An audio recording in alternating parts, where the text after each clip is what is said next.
continuing my journey as a portrait photographer, I'm in a space now where I am beginning to trust my confidence. Does that sound weird? Impostor syndrome is starting to lose the tussle, and I'm starting to trust my confidence. And that means I'm deserving of my confidence. I'm beginning to understand what looks good and what doesn't. I'm beginning to understand what looks good, when it looks good, and possibly when it does not look good. Because not everything looks good all the time, so you start to develop this contextual awareness of, what is the mission here? What are the creative principles I can form around the mission to get the achieved look? And in the accelerated program, the Cardi Method accelerated program, one of the assignments was to make a striking image. And the way he phrased it was, a picture is often referred to as something that is worth 1,000 words. Show me.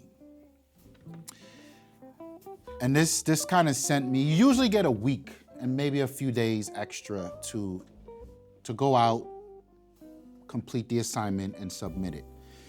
This was a particularly difficult one because I didn't know where to start. That's such a vague thing. And I think this is what's wonderful about that program. He's great at giving exercises that stretch your creative ability in multiple directions, one after the next. I decided to make it a personal thing. I decided to look inwards for what's worth 1,000 words to me. And there was a little bit of reflection there because at some point, yes, I'm becoming a portrait photographer to help brands and businesses tell their story, but also I can't develop that skill. I can't develop that sense of being if I don't do that for myself in my personal work. So having that realization and then having that assignment was really like a beautiful alignment of momentum to me. And I decided to see it through. And at that particular time, what was heavy on my mind is the conversation about Black women in America. Black people in America, but specifically Black women in America, because it's a climate where my wife is having a very challenging time, and as we are raising a daughter in this world, it is now my duty to look at the experiences of what Black women go through so I can figure out how to guide this young Black woman, right? And it's no secret. America is a bit of a mess right now, and I wanted to figure out how to use my creative process to yell and scream and get that out. And my process there, my thought process was, if I could do that, maybe that'll be worth 1,000 words? I don't know. So I reached out to Awa. Awa and I had done some work, and I really love her look. Her look is this very natural place of being. And she's great at taking direction. She's great at using a suggestion from a baseline and being collaborative till we get the shot. She's great at the micro adjustments during the session to exploring the differences. And when I lock in and I say, I like that, let's fork this direction and follow that. She understands exactly what I'm saying. So I wanted someone that I felt comfortable working with. And I wanted someone that felt comfortable working with me. So I reached out to Awa and I explained the assignment, and I sort of just, I brain dumped what I'd had in my mind, right? I wanted to represent the Black woman's experience today in America. And as you can imagine, this is a very anxiety-driven project in ways that Black women are not a monolith. For me to say I want to creatively represent the experience of Black women, it's open for interpretation. It's open-ended in a way I could offend someone. I could make someone feel seen, but then alienate a bunch of other people. Like, what Black woman? Who? That ain't me, you know? Like, I didn't want it to be offensive. I didn't want it to feel like, there's a lot. And ultimately, in having some light discussion with my wife and having some discussion with Awa as to what her capabilities and her limitations are going with the project, I was able to visualize it. So what I decided on really was a few key elements that I wanted to come across in the photo session. And this is where the challenge was. I wanted hope to be there, because at the end of the day, Black women in America are still American and they still live here too. And they're not really looking to go anywhere. This is home. And one would hope that home treats you like home, right? And I wanted to portray the challenges. I wanted to make sure that was seen. And then I just wanted a sense of being,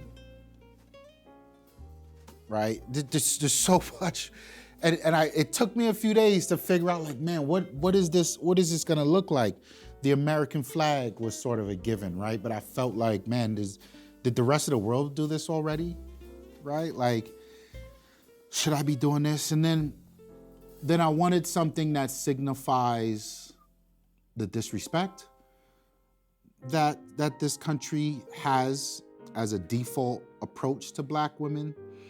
I wanted something that signifies or echoes the realities of Black women, the most educated demographic in America, yet they're very close to the bottom of the most underpaid, right? That's a large gap of disparity. Like, this doesn't feel like something that's happenstance. This feels like engineering. How do I portray this? In what manner do I portray this? So ultimately, my three key pieces around this session were flowers that signified hope, and ultimately I went with the sunflower for the main image, the final image.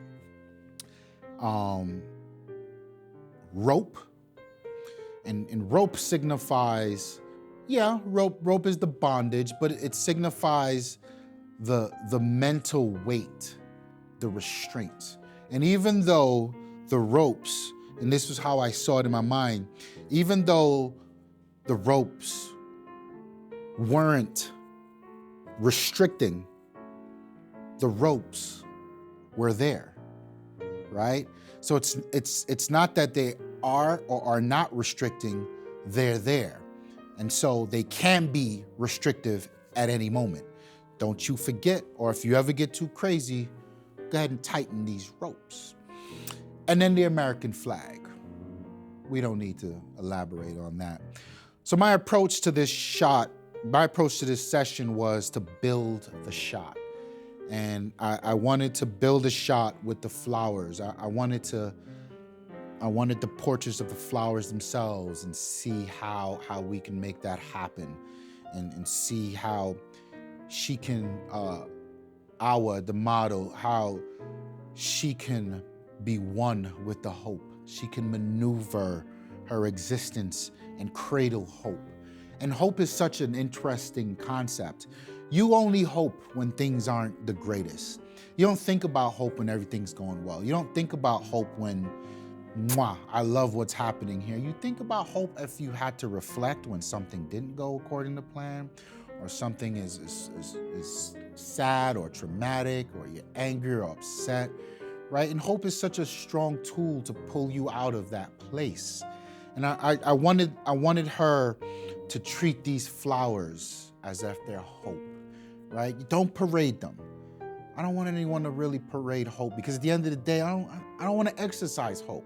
You work hard, you should have the life that you deserve, right? Not you hope one day you can get the life, if you follow what I'm saying. And then the second building was the rope. How do I intertwine the rope and the flag in such a way where this particular message is all about, in America, there are some unspoken restraints that the Black women have to deal with. And how do I move through that in a way? I don't want her to be angry, because Black women are often seen as angry when they're not.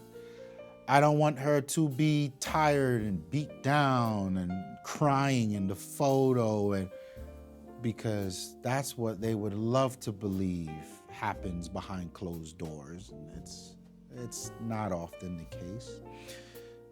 But I also, I don't feel like you should be up here smiling and laughing and joking either, because these are dire times, right? So there's this middle of all these things that's happening, and I wanted to build that in an image. And then finally, I wanted these three elements to come together in an image that is worth 1,000 words. Here's that image. You guys tell me how I did.